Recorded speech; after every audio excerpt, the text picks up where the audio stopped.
Hello all, welcome to C Programming Learning.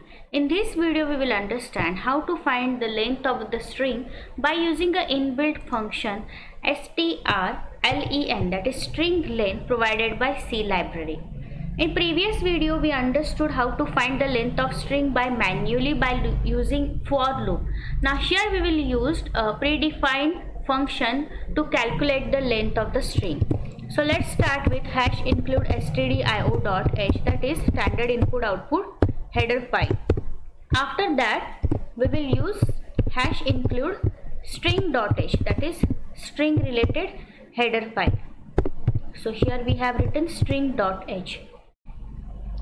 Let's start with an integer main function, and here we have to declare one string.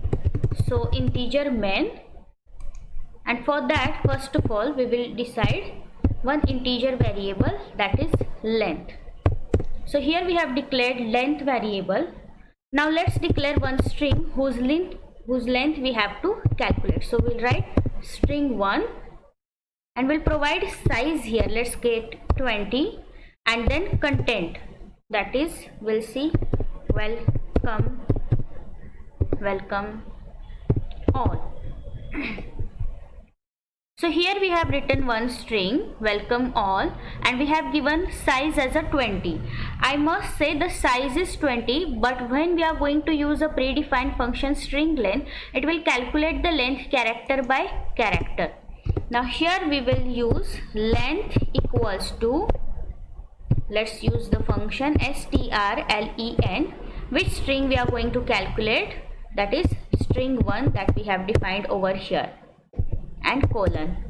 Now we have to print the result, so we'll use a printf. The string length is, and it will be in a %d format, that's why %d/n comma length, as the length variable will give you the actual result of the function, and a return 0. So this way we have used inbuilt string length function to calculate the length of given string. We'll save our file as length.c.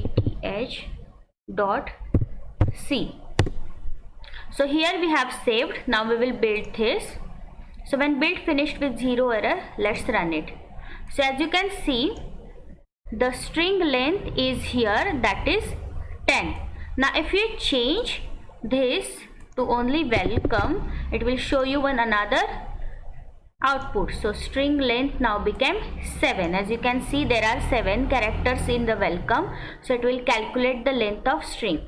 So this is the size of string, and whatever content is inside the string, that length we can calculate by using string length function. So this way you can calculate manually also, and you can calculate the length of string by using such a function like also.